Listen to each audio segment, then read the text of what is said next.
Welcome to We're Talking Bears, where the show where I'm going to start over. Welcome to We're Talking Bears, the show where uncle, nephew, and son bring you the latest in the Chicago Bears experience. I'm Uncle, I'm Son, and we're talking and we're Bears. talking Bears. Hey, season is officially closed. That's it. We're done for the year as far as regular season. And it's a beautiful thing that we're done for the year as far as regular season, but we're not done for the year. That's gorgeous. Man, Man, it's been a while since we could say that sentence. it has been a while since that sentence has been true, but it is true now. And it's Mhm. beautiful. So here we are. Here we are. We're done, but not done. That is where we belong, man. Finally, So finally. hey, let's chop it up. Um, bam. Bears win the North. That's man, fine for the first time. Bears win the North. We finally did it. We finally took the North. Now it's time to never give it back. That took the North. We actually polls delivered on what he said. We Polls, did. it's so funny. I'm gonna dog out my friends. It's so funny, and it's not just my friends because I hear people online talking about it. I hear talking heads. I hear a lot of people. They're dogging us out. They're treating us like we were being treated coming out of the Eagles game, like we weren't supposed to be there. I hear people sweating polls. Oh, he made bad contracts. Yada yada yada. He hasn't his picks didn't really go anywhere. All of this stuff, all of this negativity. Let's dump the negativity, folks. He said we'd take the North and we wouldn't give it back. Well, we got the first part done. We actually finally took the North. It took a while. We wanted it to Let me happen let faster. me be the first to admit at the beginning of the season, man, I was dogging them a little bit because we were looking really bad coming off of last year. The optimism wasn't there. And it was what 4 or 5 years since we brought polls in. That was 2021 or 2022 was his first season here. So man, it took a very long time for us to get that done. This was one of the longest rebuilds that we've suffered and endured. But man, bringing Ben Johnson in, man, I'm telling you, the coach makes all the difference in the world, man. The coach you pick, Coach makes all things the he's able difference in the to world. makes all the difference in the world. And So the finally coaching we staff. got that right. We cleaned Yep. out the coaching staff. We replaced almost every single body in the coaching staff. That was huge. Hmm. On the other side, people are dogging out DJ Moore. All right, look. Don't even get Honestly, started.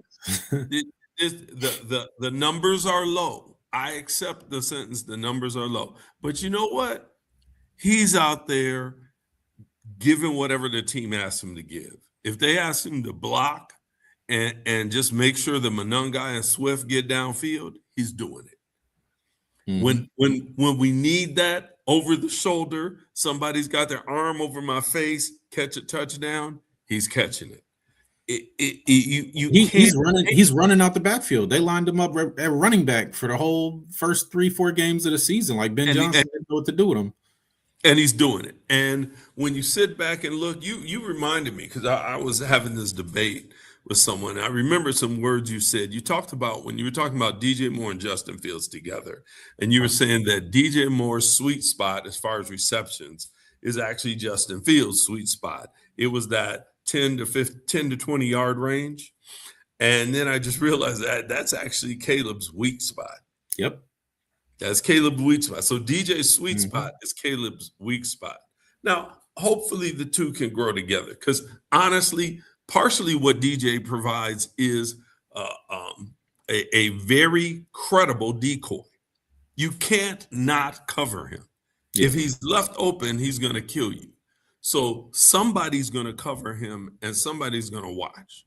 Because Yeah. if you leave, so that means that Rome, Loveland, all of these other guys, they're getting some single coverage. And so they can go to work. Hmm. Okay. People, I hate this. I call it the the Howard mystery. After the Nagy success in his first year, throw away our best offensive weapon, which was Jordan Howard at the time. We don't need a bell cow running back. Never again was that offense the same. Never. You got rid of a 1,300-yard back, and never again was the offense the same. Nobody was buying, even with Demo. And Demo kind of came alive. It took him about a season to get it together. His second season, he had a good season, and we went back to the playoffs. We weren't as good, but we went back to the playoffs. So I hate this philosophy. Let's not be foolish, Bears. You may have to restructure some salaries, but because next year, literally, we're at the salary cap with the 40 guys that are left on the roster. So we got to find a way to put 53 guys on. And I don't know all the rules. You probably know more than me about how we can structure that, but we've got to figure out a way to structure it. And I think, Folly, offense isn't the problem this year. Not to say that we haven't had some quarters, like the first 3 quarters of the Minnesota game we're going to talk about. That offense was the problem. We've had some, but that's not a problem with our offense. That I don't know what that is, but it's not that the offense can't do its job, can't perform, can't run the ball on anybody. Let's talk real quick. I'm going to say the Rams held the 49ers to 3, which made our defense look bad. But the Rams could only score 13 on the 49ers, which made our offense look prolific. That's like, okay. You can't give a 13 on them, and you're supposed to be one of the best teams in football. Yeah, but then we couldn't score more than 16 against Detroit. So right, but we did do it in about 10 minutes. If we we did nothing for the rest of the game. So we got to find some balance there. I got a problem with that. But that's not we were trying all game. That's what the heck was going on. Mm-hmm. But you guys drinking the Kool-Aid, you think you're so good you don't have to play? I got a problem with that. That concerns me greatly going into the playoffs. Like, you can't come into the playoffs and not play your best ball from the first opening kickoff. Mm-hmm. We have to be playing when that ball gets kicked off here in Chicago coming up Saturday against the Green Bay Packers. We have to freaking be playing like it's the fourth quarter and this is a last 2-minute drive. And let me say this. Partly, the game was essentially meaningless. If we won, we were the second seed. If we lost, we were the second seed. So Ben Johnson probably wasn't going hell for leather, trying to hit him with every trick play and spark. But we got to execute. But we do have to execute the plays that he calls. But also, you're playing against a team that knows Ben Johnson and his tendencies more than anybody else is ever going to, because he was in their building. And as far as I'm concerned, we shouldn't ever let him out of our building. This should be one of those, Sean McVay, Harbaugh situations where, this is our coach, this is our guy. You show here, you're getting a Ben Johnson experience year after year. And don't do what these crazy pundits are saying and defang his offense. Yeah, leave his offense alone. Yeah, agreed. Let him do what he's doing. Let us get Rome back.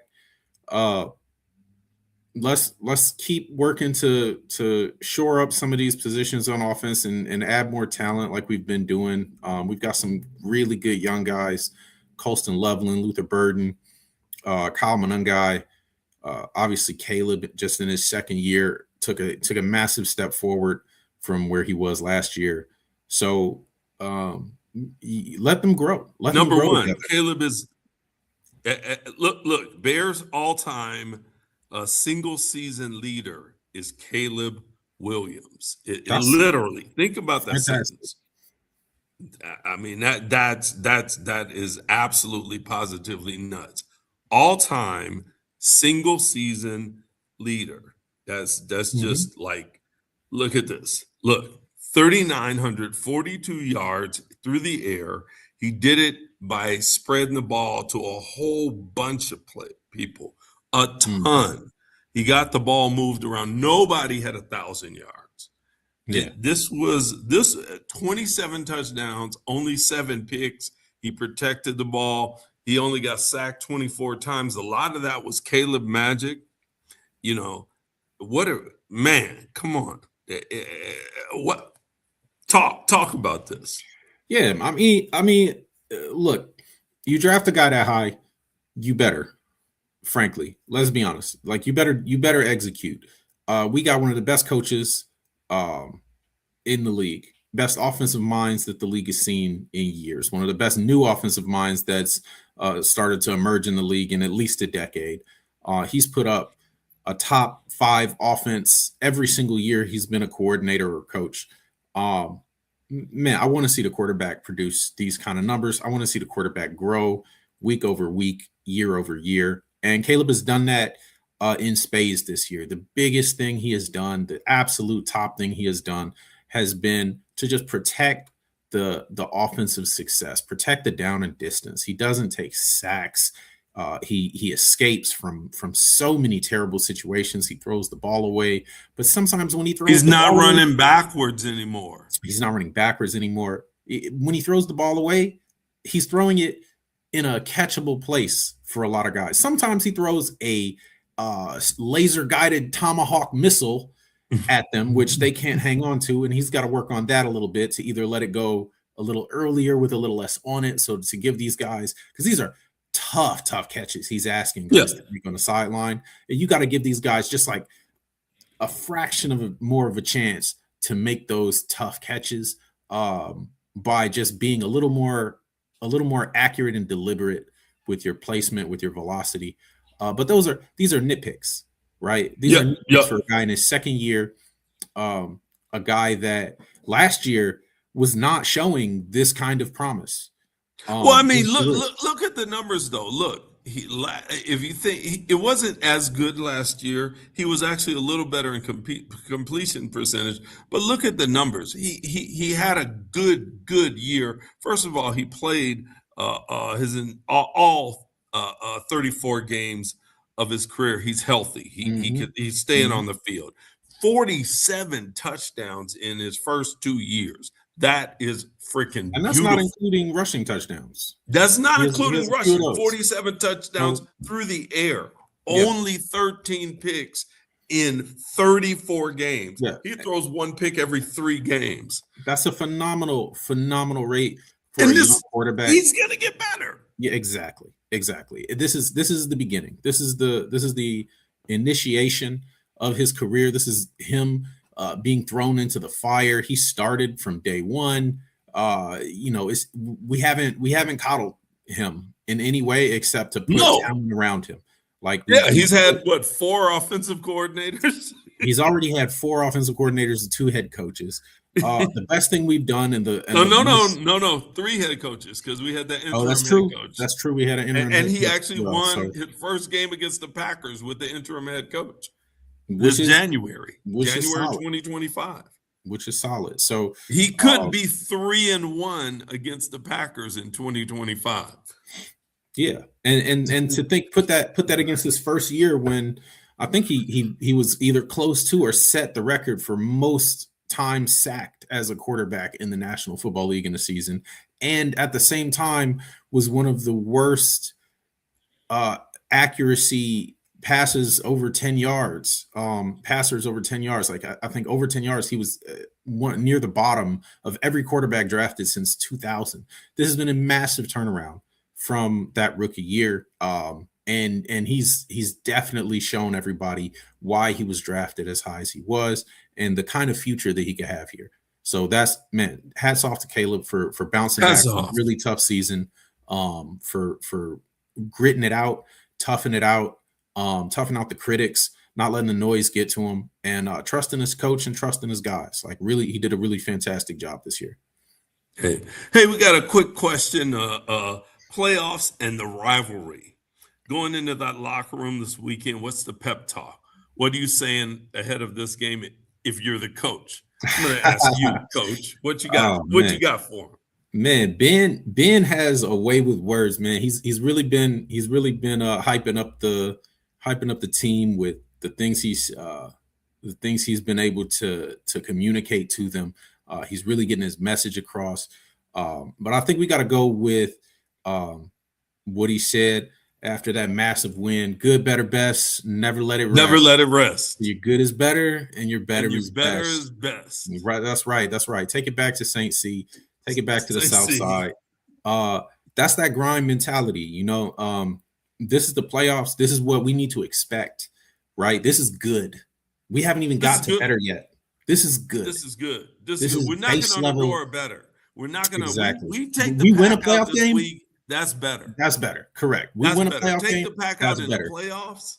That's better. And we keep working on the better until the better is best. And the best is the Super Bowl. So we'll see when we get there. We'll see how far we get this offseason. But, man, we really need to just come out here. He said to Colston Loveland, don't even show up if you're thinking about vacation, if you're thinking about taking a flight, if you're thinking about what's happening in the offseason. Don't even show up to the building. We hear about business. We hear about beating Green Bay. We hear about these playoffs. We hear for one reason, that's to win a Super Bowl. And we're going to do everything we can to do that. So I would say that's probably what's going on in the locker room. That's probably where we want to hit. And, man, he's going to have these guys hyped. He's going to have them ready. There we go. Thanks for Hot Kettle Entertainment for that question. Hey, talking about better, this is something better than we've seen in a while. 2 offensive linemen going to the Pro Bowl from the Bears. That's huge. 2 offensive linemen, and they deserve it. We, as you were telling me earlier, number 3 rushing the ball overall, and we are only 24 sacks given up, which is third in the league. Third in the league. So that's kicking some doggone tail. We're getting it done, and we got and then Byard leading the league in interceptions. That's right. Like and hitting too, like not just getting the ball out there, but playing the run, laying the lumber when he needs to, being a leader back there. Byard had an awesome season with us. You remember when we had when we were talking about, is Byard a step up or a step down from Eddie Jackson? Now I'm going to ask, because I kind of looked at his numbers. I said he might be. Step up or step down? I mean, it's easy to say step up. Easy to say step up. I will say in Eddie Jackson's peak, when he was allowed to do what he does best, which is run that middle third, I think Eddie Jackson was just as impactful. He had a way with just taking a pick and going to the house with it, finding a fumble on the ground and going to the house with it. He had a knack for returning the ball that I think Byard doesn't quite have. And maybe Eddie's just a little bit rangier, but Byard has just that nose for the football. He can play the deep third. He can play the half, which Eddie kind of struggled with. And he's just, I would say, a more secure all-around player after Eddie started going down to injuries. Byard has just kept chugging, man. He's been in the league for a long time. He knows, and he stays healthy. He stays healthy. And unfortunately, Eddie wasn't able to do that and kind of extend his career with us the way we would have wanted. But man, it's hard to say anything but hats off to Byard for this kind of a season. And if Eddie would have been able to maintain that level of play he showed early in his career, then I would say it's probably a lateral move. But from where we ended up, man, it's got to be an upgrade. It's got to be up. And he's tougher than Eddie. He sticks his nose in it way better than Eddie used to. Yeah. Eddie may have been a little better on coverage than him, but but Byard sticks his nose in it and takes Byard is one of the better takeaway pick artists, ball hawks, whatever you want to call them.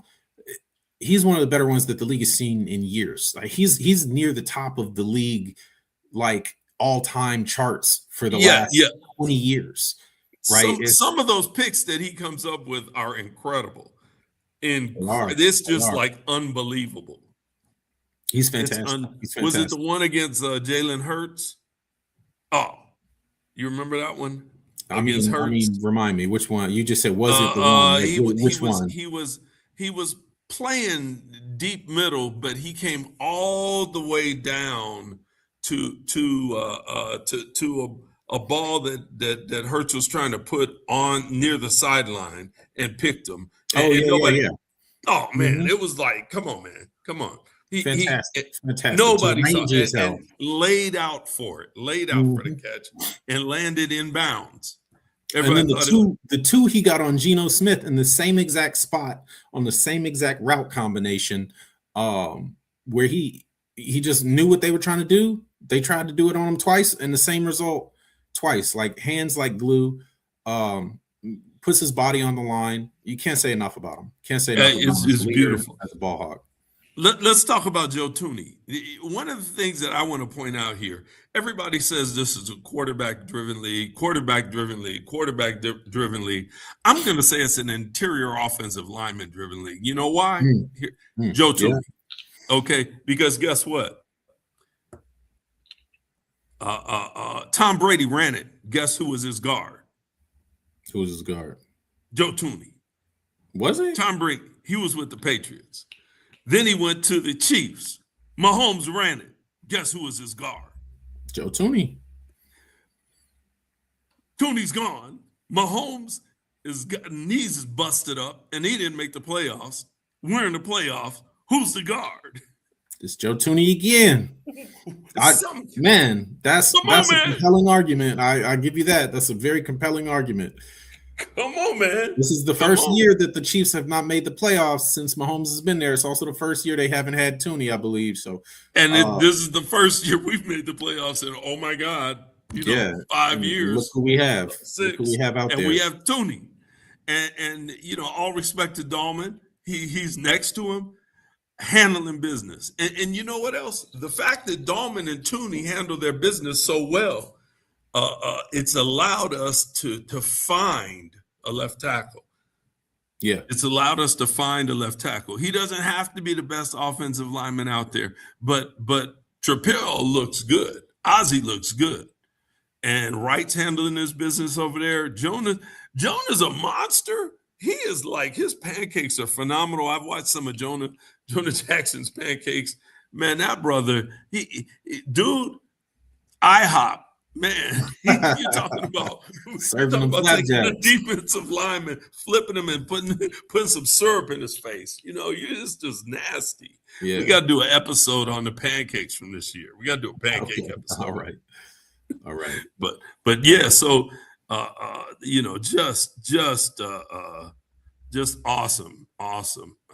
Man. We've had an offensive line that has even been remotely close to this good. And the last time we did, we were in the playoffs. So hey, there's something there. And what did the offensive line allow us to do? They allow guys to get out there first and foremost and run the rock. 1,000-yard runner. It's been a minute. 1,000-yard runner. DeAndre Swift's best season overall in a very long time. Of his career. No, of his career. I'll say his best season of his career. But he hasn't approached this production in terms of being the engine of an offense, because this isn't even like, this is the 1,087 yards.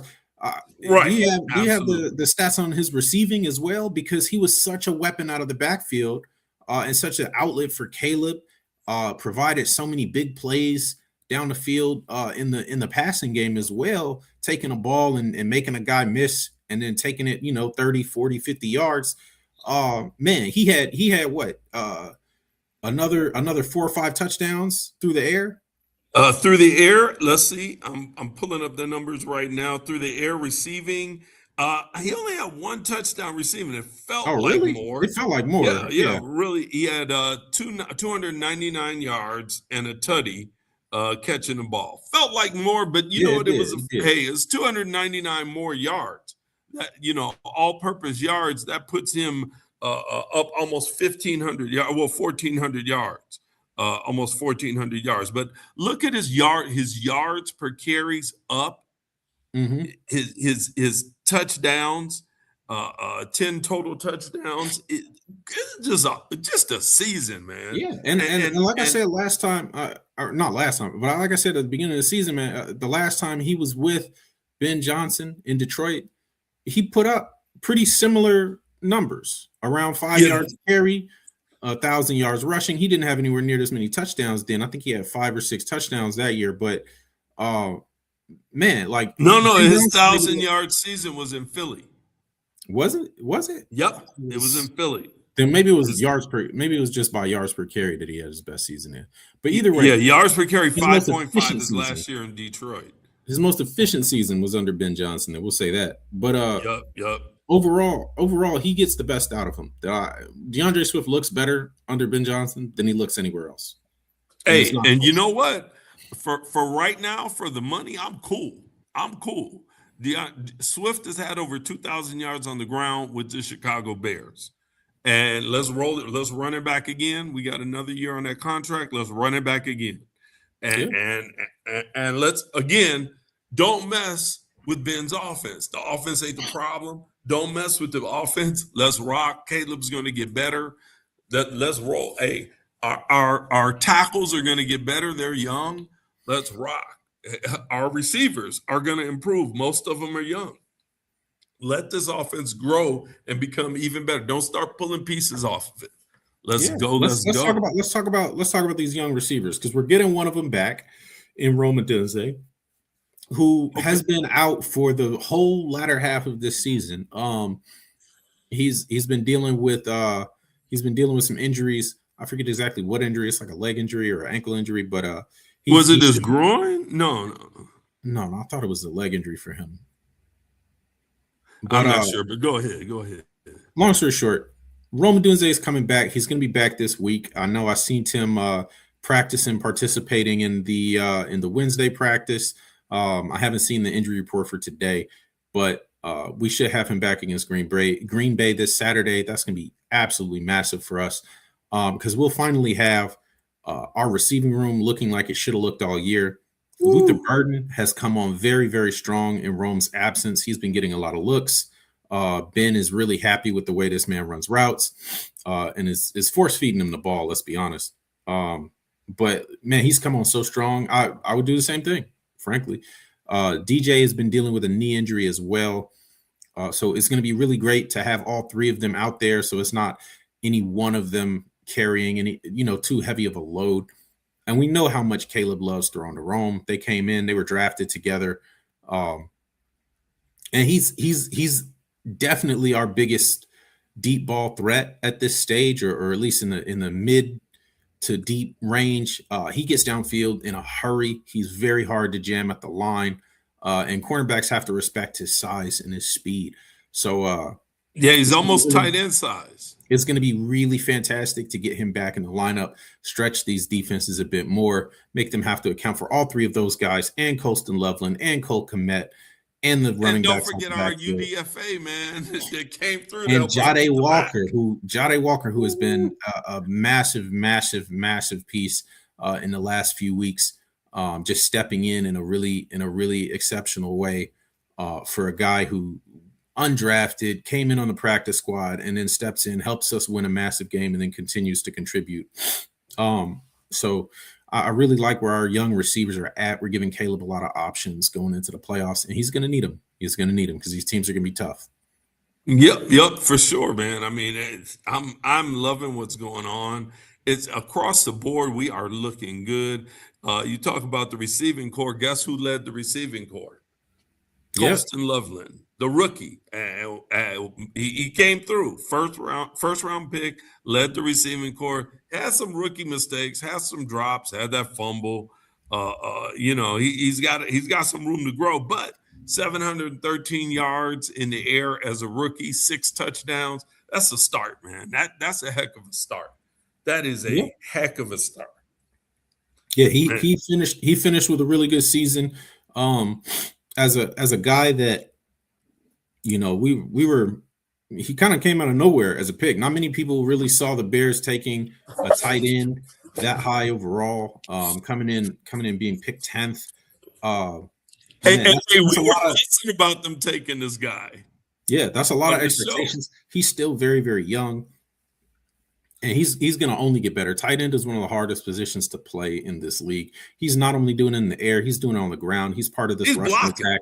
He's blocking. And he's impactful when he does. He's not just a guy he's only 240 pounds. He's not a thick tight end.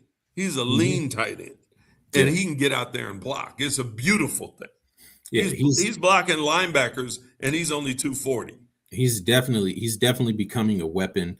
And again, he led the team in receptions and yards, tied for the team lead in touchdowns, and he did it on fewer targets than both DJ and Rome got. So high efficiency there as well. Caleb's able to connect with him a lot. And a good tight end, man. We always say it, he's the quarterback safety blanket. Him and Cole Kmet have done a great job sharing that responsibility, being the safety blanket for Caleb. And now we have two excellent tight ends that teams have Man, to account for in the middle of the field, have to account for in the run game, and give us just so much flexibility in what we're able to do on offense. now let me bring this up. Chicago, winter, playoffs. You have Colston, Loveland, and Cole Kmet. You're talking about big guys to go up and get the ball and then run hard and run through you. This is not an easy offense to face. Not an easy offense to face. And when you're not getting hit by those guys, guess what else you're getting hit by? You know, my guy absolutely loved this pick on the other side of the rookies. Another 700-yard, 5 touchdowns on the ground, 700 yards as a backup, as a secondary. But he's killing it. Only one start this season. Almost 800 yards on the ground. 5 tutties. Man. As a rookie, 7th round pick, this is just fantastic production. To put this in perspective, Ashton Jeanty, yes, he's on the Raiders. Yes, there are extenuating circumstances, but Ashton Jeanty only finished with like 880 something yards. He finished under 900 yards rushing on the season. He had a lot of receptions, yardage in the air, yada yada. And he played on the Raiders. So I want to say of the like 1,300 total yards that he did finish the season with, rushing and receiving, he had something like 1,000 of them after contact, which means he was hitting the backfield most plays and then just kept going. But in terms of your overall production, man, Monangai has really just absolutely excelled in this. Absolutely. And just exceeded every expectation we could have possibly had for a 7th round pick. Unbelievable. 7th round pick. Our bookends, our number 1 and our number 7 pick, our round 1, round 7 pick, both over 700 yards at their job. Yeah, and he's got such a fun name as well. I know, Monangai. Fun name. So you look at it and you're like, is that? Yeah, okay, I accept it. Yeah, absolutely, man. First of all, we're having fun. We're talking about Bears offense, man. Both sides of the ball. We didn't give up the run game to try to throw the ball. We've done that before. We actually can run the ball and throw the ball. And let's talk about the fact that again, season over season, you're talking about, man, doggone the Bears passing. I'm sorry, I can't even get it out. Caleb Williams is number 1, has the most yards in any season of Bears passers. It was a low bar to clear. It was a low bar to clear. Let's be real. It was a low bar to clear, but he's number 1. But guess what else? Guess what else? Guess where he sits on the all-time pass yards? Take a wild guess. All time, his career passing yards for the Bears. For the Bears. 4th? No, 9th. Okay. 9th. Right. With 7,483 yards. Top 10 in just 2 years. In 2 years, but he's the fastest into the top 10 of anybody. Eric Kramer would have been the 2nd fastest in only 49 games. At the top is Jay Cutler with 23,443 yards, and then Sid Luck with 14,000. Yeah. Then you got Harbaugh, McMahon, Mitchell Trubisky at number 5, 10,000 yards. And he just kicked Justin Fields out of the top 10 by jumping over him. So this is a good thing. He's going to continue to climb that list. By the time he's done with his rookie contract, he could be right there with Sid Luckman at 14,000. Yeah, I mean, he could be the number 2 all-time passer as his rookie contract comes to an end. It's fun. It's exciting. It's exciting to see what he's going to be doing 3 years from now, 5 years from now, because he's going to be our guy. I don't see them trying to reset this yet again. No, they found the guy. He's showing us exactly what he can be in the future. Of course, he's a young kid. He's got some things to clean up, to continue to excel at and grow at and get better, but who doesn't, right? So we're gonna enjoy watching him grow and seeing how much better he can get in the next few years. And I think we get down the line in this, by the time we're having this conversation in 2026, 2027, man, he might be in the conversation for some MVPs if he keeps this trajectory up. If Ben Johnson, if he keeps this trajectory up. If Ben Johnson continue to use him and show what he's good at, and hide his weaknesses and things like that he's done such an excellent job of this year. You don't need to go to your weaknesses. I mean, imagine if Phil Jackson told Michael Jordan to only shoot 3-pointers. I think Michael Jordan would have just gotten really good at 3-pointers. He got a lot better at 3-pointers over his career, but he wasn't really trying. Curry. You know what I mean? Like that wasn't. No, he did have to try, because as he got older and he couldn't get to the hole as much, he took a lot more outside shots. His numbers went up. But it wasn't his numbers focus. Went up. It was never his focus. It wasn't the NBA's focus. You know. Now let's look at a little bit. Just did. So I'm gonna pop some defenders up here, man. Let's look at. We have it's been a while. Let's talk. A lot of people are saying how bad our defensive line is, and I'm gonna say our defensive line has its struggles and has its weaknesses. But you know what? You don't get picks without pressure. That's true. You don't get picks without pressure. You don't get forced fumbles without hitting. So let's not go too far. Let's say we can get better. But you don't get picks without pressure. If there's absolutely no pressure, that ball's coming out and it's going to be on target, right? I think about again the pick against the Eagles, which up to that point, Hurts had only thrown 1 pick all season, and he was being chased by, I believe it was Sweat, but he was being chased by our D line, and he tried to sneak one in there. Didn't see Byard. Even if he saw Byard, didn't think Byard could close that distance and get to the ball. So, 10 sacks, it's not bad. It's not phenomenal. It's decent. It's decent. Again, that's what you want. You want at least one guy in your defense getting to that level, getting double-digit sacks. Tez has done that this year without a whole lot of other pressure on the line around him. Later in the year, some really important sacks. Yeah, and some of them have been huge sacks. Some of them you got really important, game-changing sacks. Some of them have been huge sacks.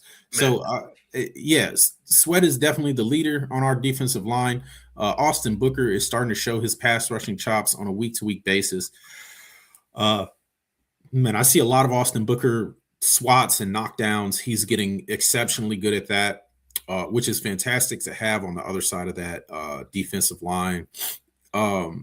We still need to come a long way in terms of interior pressure and in terms of rushing the passer up the middle and being able to collapse the pocket.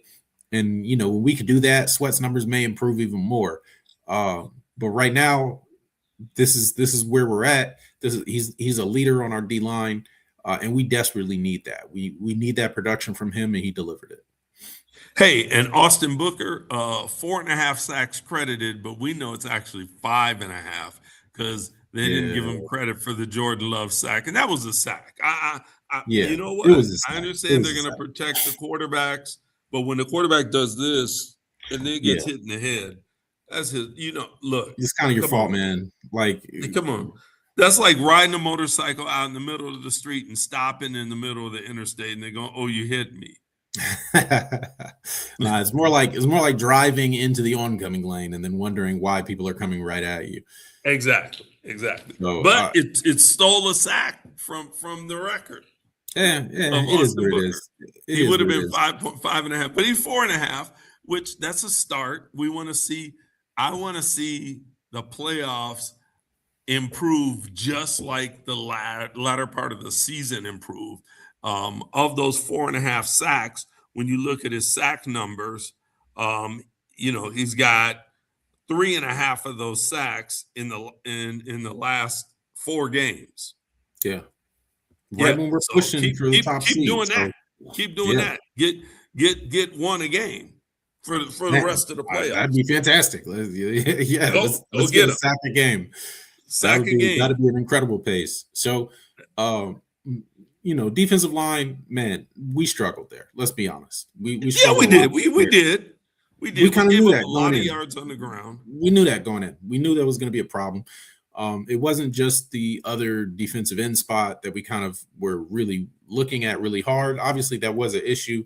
Uh, but the interior, um, I really like Gervon Dexter, but I mean, as much as you would want to see him either be an elite run stuffer or an elite pass rusher, I really don't see either thing from him there. Grady Jarrett has provided like just enough to kind of get us to where Just we are. enough. But he's kind of getting along in the tooth. He hasn't really had a career resurgence or anything. And it's been hard. It's been hard on the D line, man. We're getting pushed around. I'm We're gonna allowing up call on for our yards. first round pick to be a defensive lineman. Oh yeah, it better be. It better be. Our first round pick If we're- needs to be a defensive lineman. If And I there's think our second round pick needs to be a linebacker, and our third round pick needs to be in the defensive back area. I would say flip those because we've got our starting linebackers kind of set. We've got some backups here in Hippolyte, in Noah Sewell, in DeMarco Jackson. I think we need some more help in the secondary because that's the other part where we really have been getting beat up. Is guys are just running free in the secondary. I think we've been physically injured a lot in the secondary. I think when we're at full steam, we're stronger in the secondary. But that's what I'm saying. Injuries are a part of football. So yeah. A failure to plan is planning to fail. Yeah. We don't have guys that can step in and provide similar levels of competitiveness, of coverage, of security back there. Then we need to draft them. Frankly, well, I'm looking at the linebacker position. Like I want a second round linebacker because I and maybe you could be found in the third, but I want a second round linebacker. I want a Kyle Monangai style linebacker then that's come like into practice. 4th round, 5th round. Like you No, talking about Kyle Monangai style, then get a when I say get a guy. Kyle Monangai style, I want a guy that the minute they see him on the field, everybody knows you better get better fast or your job is gone. Look, I disagree. I disagree completely with that. I'd rather we spend both picks on the D line, first and second, than go with a linebacker. Like I said, we're paying our linebackers. We're paying our linebackers something like what 20, 25, 26 million dollars a year total for all of them. Yeah, that's a lot of money invested in your linebackers right now in a league that off-ball linebackers are not the priority, right? So you only have 2 of them on the field at a time. I would rather see us go get a guy who can play the nickel as well as Kyler Gordon when Kyler isn't able to be out there. I would rather see a guy that can step in and when Nahshon Wright is getting cooked up by a faster receiver, he can step in and stop those crossing routes. I would rather see us pick up a guy who can step in on passing downs and be a third safety. I would rather see one of those guys. I would rather see an interior lineman who can get some pressure up the middle. I would rather see a D end who can spell Austin Booker and still be getting pressure when they run the ball and pass the ball and take advantage of that side of the line. So DeMarco Jackson, Noah Sewell, Ruben Hippolyte, and you'd roll with them. And Edwards. I can agree That's with you. fine. 5 linebackers. You don't really need that many more. You don't really need more I can linebackers. agree with you. I would say that I mean I'd still draft one somewhere in there, but I would say that 1 and 2, if we picked up two defensive tackles, I think if we got a 1 and a 2 and they're both defensive tackles, Well, we got to solve this. well, we were supposed to have And if this year. We were supposed to have Shamar Stewart. Or wait, am I thinking of the right guy? Isn't that the guy we drafted defensive tackle in the second round? oh man, I But don't even he never touched remember the yet. field. So man, it's hard to even remember his name because we didn't see him. He was injured the whole year. He was supposed to be a guy who could come in and make that kind of impact. Never got to see him. So this is like a kind of a worrying trend, to be honest. Well, then you know what? Then I totally I forgot about that. I totally forgot about that we did go ahead and address that need, but we didn't. We haven't really been able to see him. But he wasn't early in the draft. He was Shamar Turner. He was second round. Second round. Oh yeah, because we had three Shamar second Turner. rounders. Okay, so all right, I'm still gonna say let's go ahead and get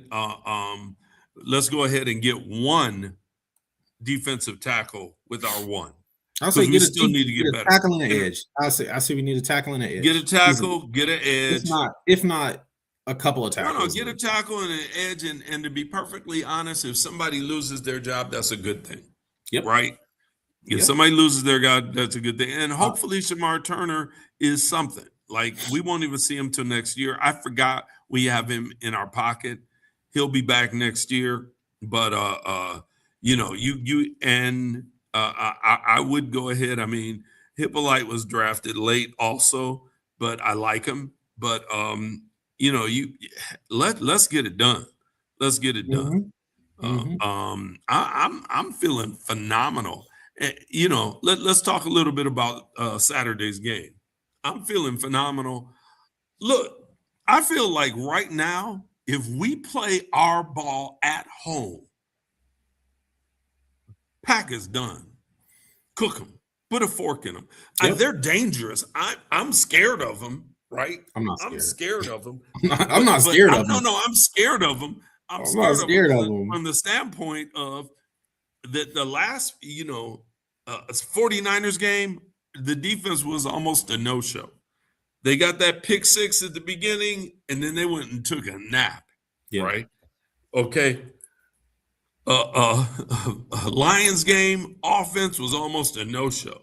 Didn't show up to the fourth quarter, dropped in 2 tutties and 2 2-point conversions just to prove that they could do it. Right. And then went back to sleep. So if we got 100%, I'm feeling it. But aside from that, I'm concerned. We have to give 100%. And if you can't give, if the playoffs in Chicago in January against the Pack doesn't get you to give 100%, we got a different problem. Yeah, no, I mean, agreed. That goes back to what Ben Johnson was saying, man. If you're not ready to play, don't show up, man. Don't show up because we're going to put somebody out there who is ready to play. So we got a lot of guys that, frankly, haven't been getting it done on defense. But we're healthy. We might even have Kyler. We need to see some integrity in the gaps. We need to see some strength on the D line. We need to slow down Josh Jacobs and keep their run game in the pocket so that we can make them one-dimensional. Because if Jordan Love has to throw it 30 times, I'm not afraid. I'm not afraid. That's our linebacker's job, man. And our linebacker's job. Well, last time when they ran on us, the first time we played them, hit Josh Jacobs in the mouth. Yeah, when they ran on us last time we played them, we had both of our starting linebackers out. We had Edwards and Edmonds both injured. The second time we played them was just a few weeks later. They were both just kind of fresh, coming back off of injury, probably weren't up to full speed yet, and we still won. So as long as I think we've got our main guys, as long as we can keep that run game stuffed and keep them from churning yards out and running clock and getting first downs and keeping our defense out there on the field, I'm not worried about it. I'm not super scared of their pass game. I'm not super scared of Jordan Love. I don't think he's all that great. And I think we have more than a good chance to win. Now, looking forward past that, let's be a little bit greedy here and assume we get past the Packers. We're looking at home game scenario. We're looking, first of all, we're at home. We're looking at a potential scenario where we're at home the whole playoffs. Because the Rams are the 5th seed, and the Rams are one of the most dangerous teams in the NFC. If they beat the Seahawks, a division game for them, which they've historically played pretty well, if they're able to topple the Seahawks and knock them out of that top spot, then we're the highest seed. We're home all the way. We're home all the way. So we're looking at a scenario where we might have to play the Rams. You want to hear a silly thing? I'm gonna say something that's gonna sound silly. Mm-hmm. The Rams better not look past Carolina. They've been beat by them already this year.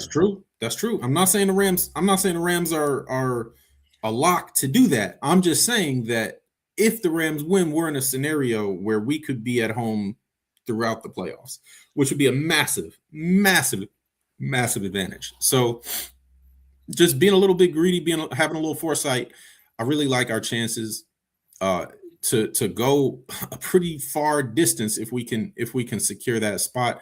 But first, it starts here. It starts this week. It starts Saturday at 5 p.m. We're taking down the Green Bay Packers. Something that I know every Bears fan, I know every Bears player, every Bears coach has that game circled on their calendar. We got to do this. We got to take the Pack down, and then whoever shows up on our doorstep, right? Yep. Because I mean, it's a wild, wild west out there. From here on out, anybody can show up. The NFC anybody can show up. Dangerous this year. Dangerous. There's more 11-win teams than ever has been. There's 11-win teams in the league. Never been that many. Even work, Jesus. Man. Because there's a whole bunch of teams that suck. Yeah. There's the Raiders are giving out dubs like candy, man.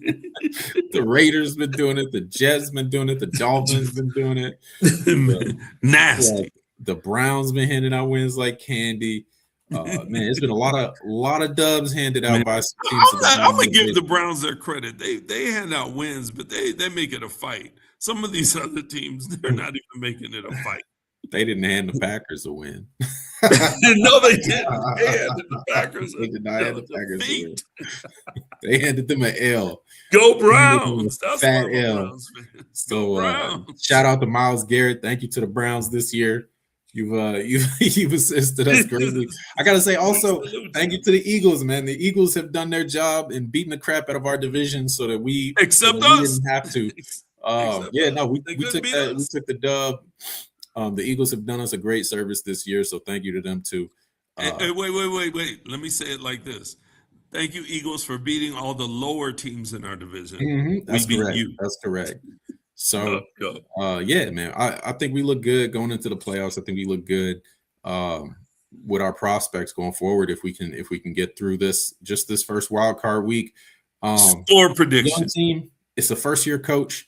I would say we're probably going to have to put up some points because we haven't really been able to rely on the defense to limit people, but we haven't been healthy either. We're getting Kyler Gordon back. That's one thing we haven't even touched on, man. What are we going to look like with our best slot defender? Kyler Gordon's kind of a do everything guy. He's able to stick his nose in there on the run. He's able to float back and snag picks, break up passes. Swiss Army knife over the middle. He is the Swiss Army knife out there. So that's going to be very, very important to have. I say 24 to 27, 24 to 32, something like that. We're probably going to have to put some points up to win this game. I'm right with you. I'm going to say 31 to 24 Bears. 31? Okay. But 31 to 24 Bears. I wouldn't be surprised. I'm going to say this crazy one. I wouldn't be surprised. I would not be surprised 35-21. 35-21. Okay. All right. I wouldn't be surprised with that. That's my heart. My heart is 35 Bears, 21 Packers. But 31-24 Bears is a good win, and I think that's about where it ends up. Okay. And I think they get their last tutty in junk time. I like that even better. I like that. I like not having to be the cardiac kids for No, once no, in the we're year, up by man. 14, Oh, rolling into the fourth. jeez. We had too many We cardiac just had to games, stay ahead man. of them. Let's just get an easy dub this week. Let's get an easy Let's dub. man, let's work them. Hey, hopefully we come out the box. Maybe throw the ball the first down and then run 10 times right into the goal line. Hey, look, Just man, get the don't get away from the run. That's what we need to do. Stay committed, wear them down, keep our 35 runs, keep our man. They need to defense get a off the field. mouthful of Monungai. Don't put too much on Caleb. Make sure that the kid is comfortable. Make sure he knows that the team will help him just as much as he helps the rest of the team. Put Uh, put Caleb in the lead going into the fourth. Good God, please do Let's that. let's Yes, go into the fourth up by 10. please do Make that. it easy. Just say, Caleb, just give me one tutty in the fourth, and we out of here. Yep. Let it be 24-14 going in the fourth. Mm-hmm. Just give me one tutty and let's go home. Yep. That's what I'm looking for. Start by run it 10, 15 times on the first, that throw the first ball and then run all the way into the end zone. All kinds of everybody. Let everybody get a run. Luther get a run, DJ get a run, Kyle get a bunch of them, Swift get a bunch of them. Just hurt them. Put them on their heels. Let them dogs up front get some pancakes. Let them eat. Let the dogs feed the dogs the pancakes. That's right. I'm feeling it. I'm ready. You ready? I'm ready, man. Hey, well, I'm Uncle. I'm Son. And we're talking Bears. Bear down. Bear all the way down.